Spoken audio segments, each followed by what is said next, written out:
ഇന്നത്തെ പത്രങ്ങളിലൂടെ നമുക്ക് വളരെ വേഗം ഒന്ന് പോയി വരാം. ഇന്നലത്തെ രാത്രിയിലെ ഏറ്റവും പ്രധാനപ്പെട്ട ഹൈലൈറ്റ് വാർത്ത പത്മ പുരസ്കാരങ്ങൾ പ്രഖ്യാപിച്ചു എന്നുള്ളതാണ്. രാജ്യത്തെ ഏറ്റവും പരമോന്നതമായ സിവിലിയൻ പുരസ്കാരം ഭാരതരത്ന കഴിഞ്ഞാൽ പിന്നീടുള്ളത് പത്മവിഭൂഷണാണ്. ആ പത്മവിഭൂഷണാണ് നമ്മുടെ പ്രിയപ്പെട്ട MTക്ക് കിട്ടിയത്. അത് പ്രധാനപ്പെട്ട വാർത്തയായി എല്ലാ പത്രങ്ങളും ആദ്യ പേജിൽ തന്നെ നൽകുന്നുണ്ട്. നമുക്ക് മനോരമയിൽ തന്നെ തുടങ്ങാം.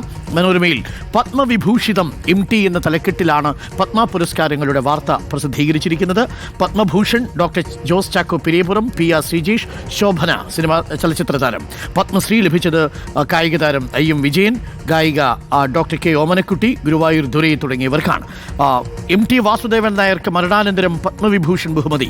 കേരളത്തിൽ ആദ്യമായി ഹൃദയം മാറ്റിവെക്കൽ ശസ്ത്രക്രിയ നടത്തിയ ഡോക്ടർ ജോസ് ചാക്കോ പെരിയപുറം, ഹോക്കി താരം PR ശ്രീജേഷ്, നടി ശോഭന എന്നിവർക്ക് പത്മഭൂഷണും, മുൻ ഫുട്ബോൾ താരം IM വിജയൻ, സംഗീതജ്ഞ ഡോക്ടർ K ഓമനക്കുട്ടി, മൃദംഗ വിദ്വാൻ ഗുരുവായൂർ ദുരൈ എന്നിവർക്ക് പത്മശ്രീയും ലഭിച്ചു. ധ്യാൻചന്ദിന് ശേഷം പത്മഭൂഷൺ ലഭിക്കുന്ന ആദ്യത്തെ ഹോക്കി താരമായി PR ശ്രീജേഷ് മാറുകയും ചെയ്തു. പത്മവിഭൂഷൺ പ്രശസ്ത വയലിനിസ്റ്റ് L സുബ്രഹ്മണ്യം, കഴിഞ്ഞ മാസം അന്തരിച്ച മാരുതി സുസുക്കി സ്ഥാപകനും ജപ്പാനിലെ സുസുക്കി മോട്ടോർ മുൻ ചെയർമാനുമായ ഒസാമു സുസുക്കി എന്നിവർക്കടക്കം 7 പേർക്കാണ് പത്മവിഭൂഷൺ ലഭിച്ചത്. ഭാരതരത്ന കഴിഞ്ഞാലുള്ള ഏറ്റവും ഉയർന്ന സിവിലിയൻ പുരസ്കാരമാണ് പത്മവിഭൂഷൺ. അതാണ് നമ്മുടെ പ്രിയപ്പെട്ട MTക്ക് ലഭിച്ചിരിക്കുന്നത്. ജനഹൃദയത്തിൽ ഇന്ത്യ എന്ന തലക്കെട്ടോടുകൂടി ഇന്ത്യൻ റിപ്പബ്ലിക്കിന്റെ 75 വയസ്സിനെ മനോഹരമായ ഒരു ലേഔട്ടോടുകൂടി മനോരമ ചിത്രീകരിച്ചിരിക്കുന്നു. പരമാധികാര സോഷ്യലിസ്റ്റ് മതനിരപേക്ഷ ജനാധിപത്യ റിപ്പബ്ലിക് എന്ന നിലയ്ക്കുള്ള ഇന്ത്യയുടെ യാത്രയ്ക്ക് എന്നും കരുത്തായിരുന്നത് ജനങ്ങളാണ്. നൂറുകണക്കിന് ഭാഷാഭേദങ്ങളും എണ്ണമറ്റ പാരമ്പര്യങ്ങളും വൈവിധ്യമുള്ള സംസ്കാരങ്ങളും മതങ്ങളും ഒക്കെ ഉണ്ടായിട്ടും ഇവയ്ക്കെല്ലാം അതീതമായ ഒറ്റ മനസ്സോടെ സ്വാതന്ത്ര്യ സമരകാലത്തും പിന്നീട് ഈ വർഷങ്ങളത്രയും നാം ഒന്നിച്ചു നിന്നു. ലോകത്തിനാകെ മാതൃകയായ ഈ ബഹുസ്വരത വരും വർഷങ്ങളിലും ഇന്ത്യൻ റിപ്പബ്ലിക്കിന് ഊർജം പകരട്ടെ എന്നാണ് പത്രം ആദ്യ പേജിൽ എഴുതിയിരിക്കുന്നത്. മാതൃഭൂമിയുടെ ആദ്യ പേജ് പരിശോധിച്ചാൽ മാതൃഭൂമിയുടെ ആദ്യ പേജിലും പത്മകാലം എന്ന തലക്കെട്ടോടുകൂടി MTക്ക് പത്മവിഭൂഷൺ കിട്ടിയതും മറ്റ് പത്മ പുരസ്കാരങ്ങളുമാണ് പ്രധാന വാർത്തയായി നൽകുന്നത്. ഇത് കഴിഞ്ഞാൽ പ്രധാനപ്പെട്ട വാർത്ത നമ്മൾ ADGP P വിജയന് വിശിഷ്ട സേവാ മെഡൽ കിട്ടിയ വാർത്ത ആദ്യം റിപ്പോർട്ടർ ഇന്നലെ കൊടുത്തിരുന്നു. ആ വാർത്തയും പത്രം ആദ്യ പേജിൽ തന്നെ ക്യാരി ചെയ്യുന്നുണ്ട്.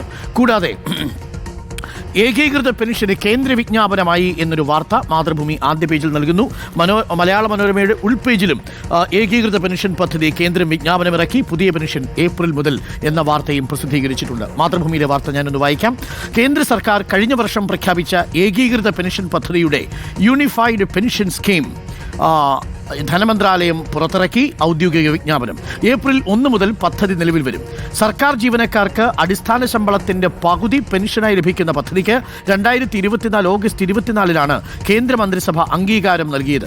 സംസ്ഥാന സർക്കാരുകൾക്കും വേണമെങ്കിൽ പദ്ധതി നടപ്പിലാക്കാം. 25 വർഷം സർവീസുള്ളവർക്ക് UPS പ്രകാരം അവസാനത്തെ 12 മാസത്തിന്റെ ശരാശരി അടിസ്ഥാന ശമ്പളത്തിന്റെ പകുതി പെൻഷനായി ലഭിക്കും. പിരിച്ചുവിടപ്പെടുകയോ രാജിവെക്കുകയോ ചെയ്യുന്നവർക്ക് UPS പദ്ധതി പ്രകാരമുള്ള പെൻഷന് അർഹതയുണ്ടായിരിക്കില്ല. 10 വർഷത്തിൽ താഴെ സർവീസുള്ളവർക്ക് UPS മാത്രമല്ല ലംസം തുകയ്ക്കും അർഹതയുണ്ടാവില്ല.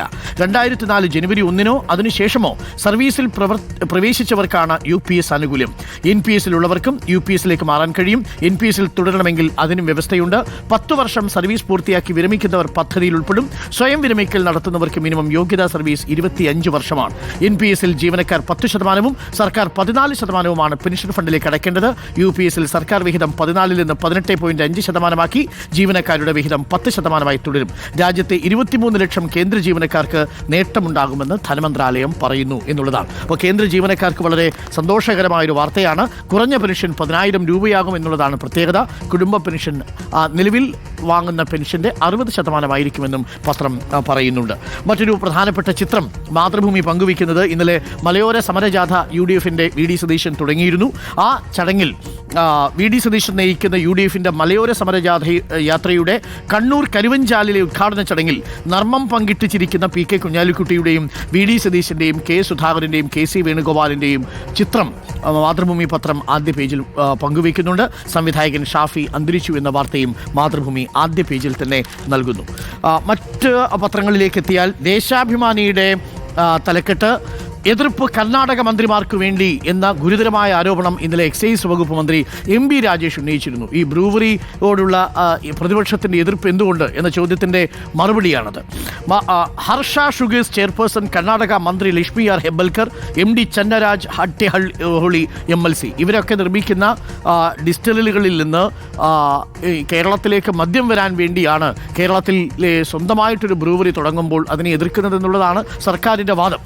മഹാരാഷ്ട്രയിലെ റാഡിക്കോ കമ്പനി ഉടമ ചാരുദത്ത മഹാരാഷ്ട്ര BJP മന്ത്രി പങ്കജ് മുണ്ടയുടെ ഭർത്താവാണെന്നും ഇന്നലെ എം ബി രാജേഷ് പറഞ്ഞിരുന്നു.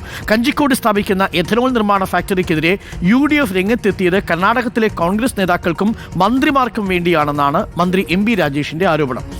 ഒരു തുള്ളി ഭൂഗർഭജലം പോലും കമ്പനിക്കായി എടുക്കേണ്ടി വരില്ലെന്ന് അറിഞ്ഞുകൊണ്ടുള്ള നുണപ്രചരണം കുടിലമായ രാഷ്ട്രീയ ലക്ഷ്യത്തോടെയാണെന്നും അദ്ദേഹം വാർത്താസമ്മേളനത്തിൽ പറഞ്ഞു എന്ന് ദേശാഭിമാനി റിപ്പോർട്ട് ചെയ്യുന്നുണ്ട്.